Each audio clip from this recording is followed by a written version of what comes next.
Hello, Mark. My name is Andrew Wu Dingyuan.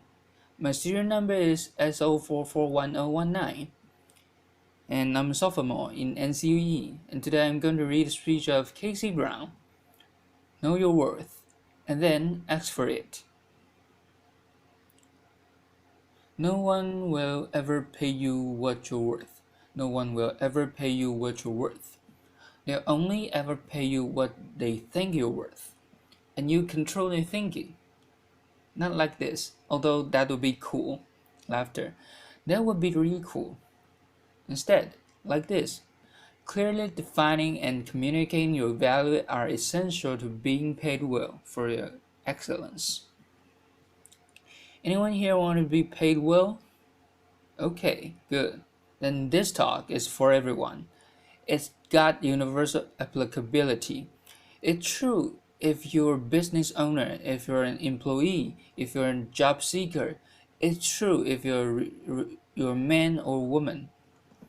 Now I approach this today through the lens of the woman business owner. Because in my work, I've observed that women underprice more so than men. The gender wage gap is a well-traveled narrative in this country. According to the Bureau of Labor Statistics, a woman employee earns just 83 cents for every dollar a man earns. What may surprise you is that this trend continues even into an entrepreneurial sphere. A woman business owner earns just 80 cents for every dollar a man earns. In my work, I've often heard women express that they're uncomfortable communicating their value, especially early in business ownership. They say things like, I don't like to toot my own horn. I'd rather let the work speak for itself. I don't like to sing my own praises. I hear very different narratives in work with male business owners, and I think this difference is costing women 20 cents on the dollar. I, I'd like to tell you the story of a consulting firm that helps their clients dramatically improve their profitability. That company is my company. After my first year in business, I saw the profit increases that my clients were realizing in working with me, and I realized that I needed to evaluate my pricing. I was really underpriced relative to the value I was delivering.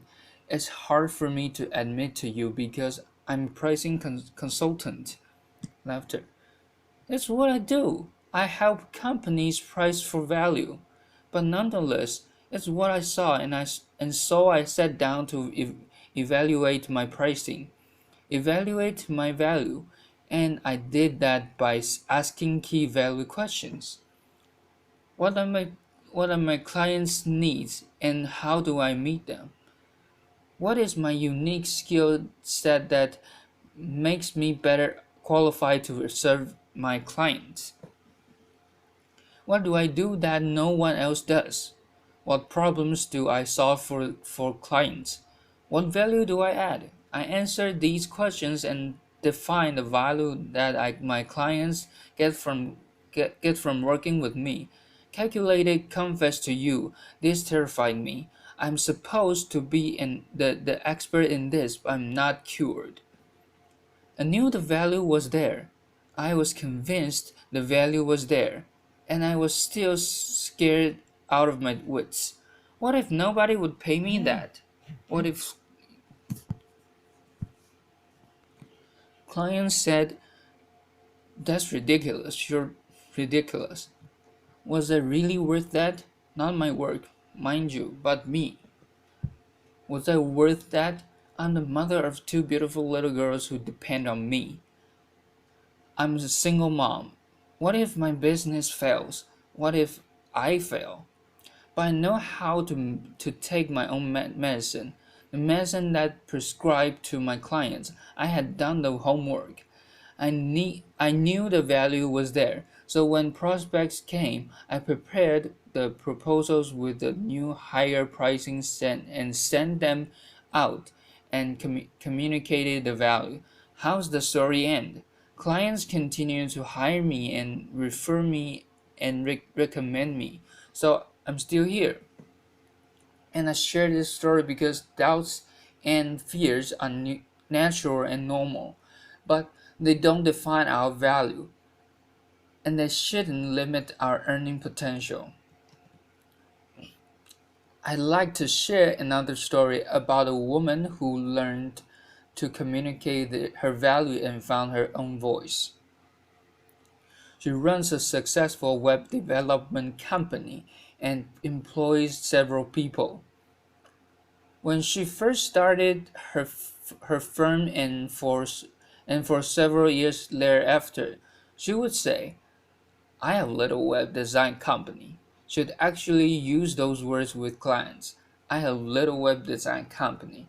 In this and in many other small ways, she was diminishing her company in the eyes of prospects and clients and diminishing herself. It was really impacting her ability to earn what she was worth. I believe her language and her style communicated that she didn't believe she had much value to offer. In her own words, she was practically giving her service away.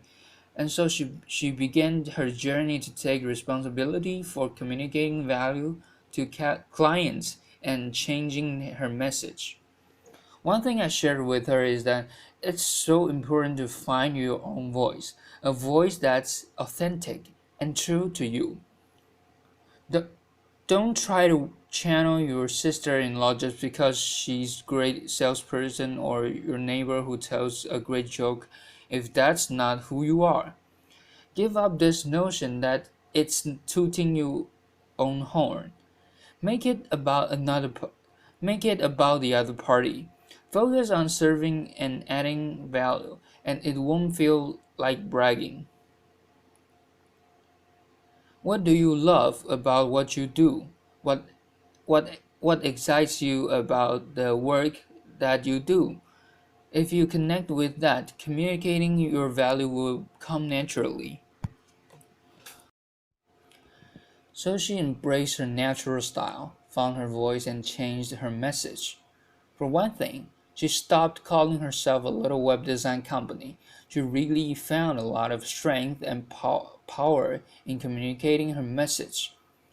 She is now charging 3 times as much for web design, and her business is growing. She told me about a recent meeting with a gruff and sometimes difficult client who had called a meeting questioning progress on search engine optimization. She said in the old days that would have been a really intimidating meeting for her, but her mindset was different. She said she prepared the information, sat down with the client, said this isn't about me. It's not personal. It's about the client. She took them through the data, through the numbers, laid out the trends and the progress in her own voice and in her own way, but very directly said, here's what we've done for you. The client sat up and took notice and said, okay, I got it. And she said in describing that meeting, I don't feel scared or picnicky or small, which is how I used to feel. Instead, I feel like, okay, I got this. I know what I'm doing. I'm confident. Being properly valued is so important. You can hear in this story that the implications range far beyond just finances into the realm of self-respect and self-confidence.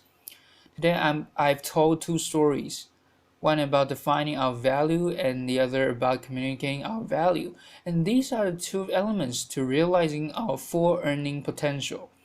That's the equation. And if you're sitting in the audience today and you're not being paid what you're worth, I'd like to welcome you into this equation. Just imagine what life could be like. how much we could do, how much more we could give back, how much more we could plan for the future, how validated and respected we would feel if we could earn our full potential, realize our full value. No one will ever pay what you're worth. They'll only ever pay what they think you're worth, and you control their thinking. Thank you. Applause.